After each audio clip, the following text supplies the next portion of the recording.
महाराजा ने चाणक्य की बातों को नजरअंदाज किया। धारकर शिक्षक तक्षशिला के शिक्षक चाणक्य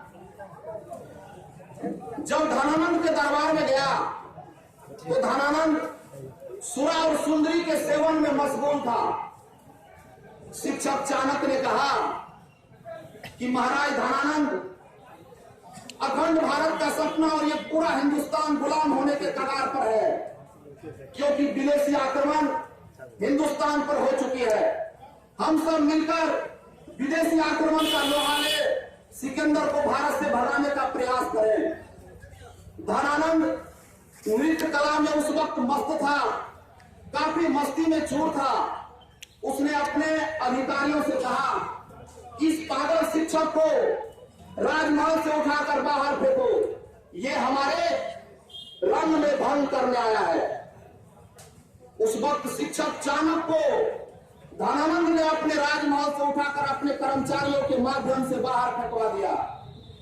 उसी वक्त चाणक्य ने शपथ लिया कि सत्ता के नशे में चूर इस धनानंद को मैं तब तक नहीं छोड़ूंगा जब तक मैं इसे सत्ता से हटाने का काम नहीं करूंगा।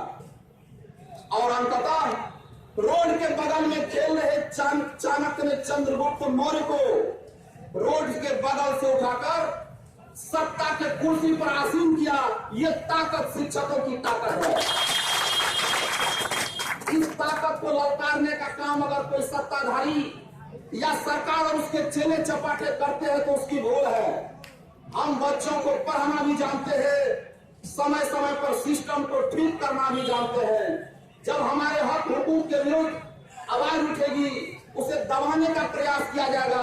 अगर हमारे कॉन्स्टिट्यूशनल राइट, डेमोक्रेटिक राइट को तहस नहस करने का प्रयास किया जाएगा तो फिर ये शिक्षक अपने गियर को चेंज कर पॉलिटिकल इशू बनाना भी जानते हैं। इसे राजनीति करना आता है। हम लोग अपने स्कूलों में बच्चों को पढ़ाकर तैयार करते हैं।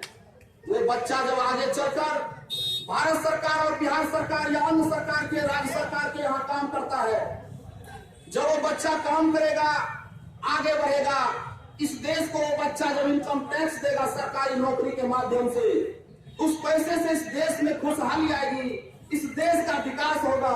तो मैं जानना चाहता हूं कि शिक्षा पर खर्च करने वाला पैसा बेकार कहां से है? शिक्षकों के ऊपर खर्च करने वाला पैसा बेकार कहां से है? आप कहते हैं कि शिक्षा की स्थिति में बेहतरीन